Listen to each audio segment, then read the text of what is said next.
Vaya, gratis. No tenías que hacerlo, papá. Iba a comprarme un coche. No me importa. Quiero que estés a gusto aquí. Charlie mantenía la vista fija en la carretera mientras hablaba. Se sentía incómodo al expresar sus emociones en voz alta. Yo lo había heredado de él. De ahí que también mirara hacia la carretera cuando le respondí. Es estupendo, papá. Gracias. Te lo agradezco de veras. Resultaba innecesario añadir que era imposible estar a gusto en Fords, pero él no tenía por qué sufrir conmigo. Y a caballo regalado, no le veas el diente, ni el motor. Bueno, de nada, eres bienvenida, masculló, avergonzado por mis palabras de agradecimiento. Intercambiamos unos pocos comentarios más sobre el tiempo, que era húmedo, y básicamente esa fue toda la conversación. Miramos a través de las ventanillas en silencio. El paisaje era hermoso, por supuesto, no podía negarlo. Todo era color verde, los árboles, los troncos cubiertos de musgo, el dosel de ramas que colgaba de los mismos, el suelo cubierto de lechos. Incluso el aire que se filtraba entre las hojas tenía un matiz de verdor.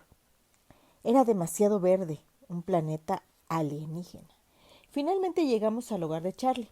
Vivía en una casa pequeña de 2 habitaciones que compró con mi madre durante los primeros días de su matrimonio. Estos fueron los únicos días de matrimonio, los primeros, ahí, estacionada en la calle delante de una casa que nunca cambiaba. Estaba mi nueva camioneta. Bueno, nueva para mí. La pick-up era un rojo desvaído, con guardafajos grandes, redondos y aspecto bulboso. Para mi enorme sorpresa, me encantó. No sabía si funcionaría, pero podía imaginarme al volante. Además, era uno de esos modelos de hierro sólido que jamás sufren daños. La clase de vehículos que ves en un accidente de tráfico, con la pintura intacta y rodeado de los trozos de coche extranjero que acababa de destrozar. Caramba, papá, me encanta. Gracias. Ahora, el día de mañana parecía bastante menos terrorífico. No me vería en la disyuntiva de elegir entre caminar 3 kilómetros bajo la lluvia hasta la escuela o dejar que el jefe de la policía me llevara en la patrulla. Me alegra que te guste, dijo Charlie, con voz áspera, nuevamente avergonzado. Subir todas mis cosas hasta el primer piso requirió un solo viaje escaleras arriba. Tenía la habitación de la escalera oeste, la que daba al patio delantero. Conocía bien la habitación, había sido la mía desde que nací. El suelo de madera, las paredes pintadas de azul claro, el techo de 2 aguas, las cortinas de encaje, ya amarillentas flaqueando las ventanas. Todo aquello formaba parte de mi infancia. Los únicos cambios que había introducido Charlie se limitaron a sustituir la cuna por una cama y a añadir un escritorio cuando crecí. Encima de este había una computadora de segunda mano que con el cable del módem engrapado en el suelo hasta la toma de teléfono más próxima. Mi madre lo había estipulado de ese modo para que estuviéramos en contacto con facilidad. La mecedora que tenía desde niña aún seguía en el rincón. Solo había un pequeño baño en lo alto de las escaleras que debía compartir con Charlie. Intenté no darle muchas vueltas al asunto. Una de las cosas buenas que tiene Charlie es que no se queda revoloteando a tu alrededor. Me dejó sola para que deshiciera mis maletas y me instalara, una hazaña que hubiera sido absolutamente imposible para mi madre. Resultaba genial estar sola, no tener que sonreír ni poner buena cara. Fue un respiro que me permitió contemplar a través del cristal la cortina de lluvia con desaliento y derramar algunas lágrimas. No estaba de humor para llorar largo y rendido y tendido. Eso podía esperar hasta que me acostara y me pusiera a reflexionar sobre lo que me guardaba al día siguiente. La aterradora matrícula de estudiantes de la escuela de Fords era de solo 357, ahora 358. Solamente el tercer año de mi escuela en Phoenix había más de 700 alumnos. Todos los jóvenes de por aquí se habían criado juntos, sus abuelos habían aprendido a caminar juntos. Yo sería la única chica nueva de la gran ciudad, una curiosidad, un bicho raro. Tal vez podría utilizar eso a mi favor si tuviera el aspecto que se esperara de una chica de Phoenix, pero físicamente no encajaba en algún modo. Debía ser alta, rubia, de tez bronceada, una jugadora de voleibol o quizá una animadora, todas esas cosas propias de quienes viven en el Valle del Sol. Por el contrario, mi piel era blanca como un marfil a pesar de las muchas horas de sol de Arizona, sin tener siquiera la excusa de algunos ojos azules o el pelo rojo. Siempre he sido delgada, más bien flojucha, y desde luego no un atleta. Me faltaba la coordinación suficiente para practicar deportes sin hacer el ridículo o dañar a alguien, o a mí misma, o a cualquiera que estuviera demasiado cerca. Después de colocar mi ropa en el viejo tocador de madera de pino, me llevé al neceser al baño para asearme tras un día de viaje. Contemplé mi rostro en el espejo mientras me cepillaba el pelo enredado y húmedo. Tal vez se debiera a la luz, pero yo ya tenía un aspecto más cetrino y menos saludable.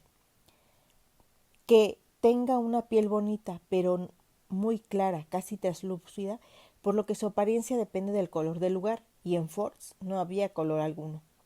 Mientras me enfrentaba a mi pálida imagen en el espejo, tuve que admitir que me engañaba a mí misma. Jamás encajaría, y no solo por mis carencias físicas, sino me había hecho un huequito en una escuela de 3,000 alumnos. ¿Qué posibilidad iba a tener aquí? No sintonizaba bien con la gente de mi edad. Bueno, lo cierto es que no sintonizaba bien con la gente. Punto. Ni siquiera mi madre, la persona con quien tenía mayor proximidad, estaba en armonía conmigo. No íbamos por el mismo carril. A veces me preguntaba si veía las cosas igual que el resto del mundo.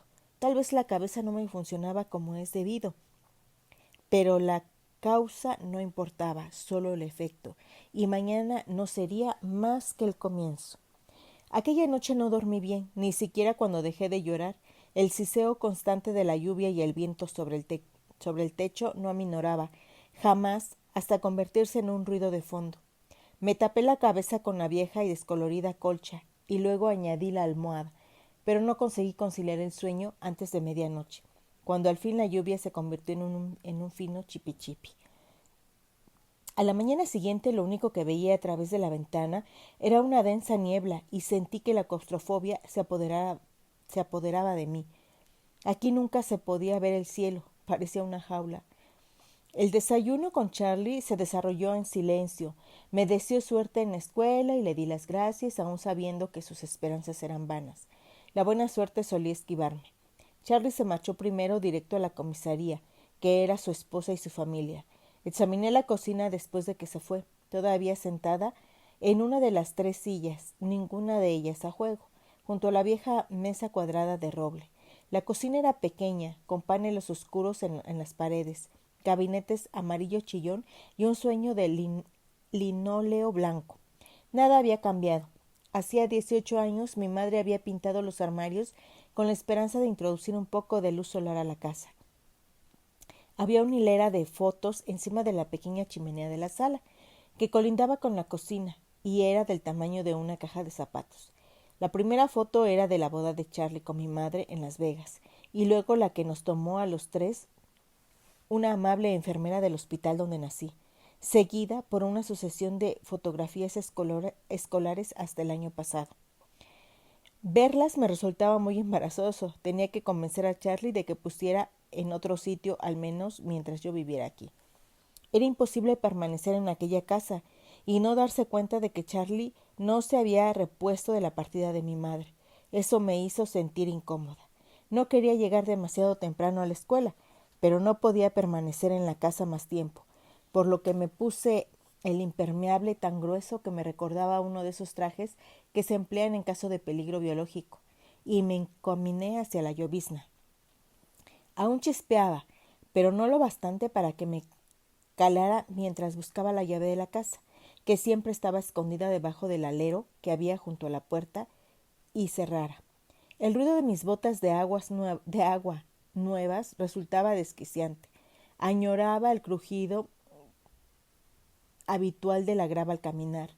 No pude detenerme a admirar el nuevo vehículo como deseaba. Me apresuré a escapar de la humedad, neblina que se arremolinaba sobre mi cabeza y se agarraba al pelo por debajo de la capucha. Dentro de la cabina estaba cómoda y seca.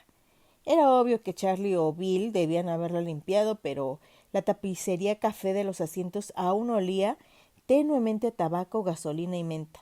La pick-up arrancó a la primera con gran alivio por mi parte, aunque en medio de un gran estruendo, y luego hizo mucho ruido mientras avanzaba.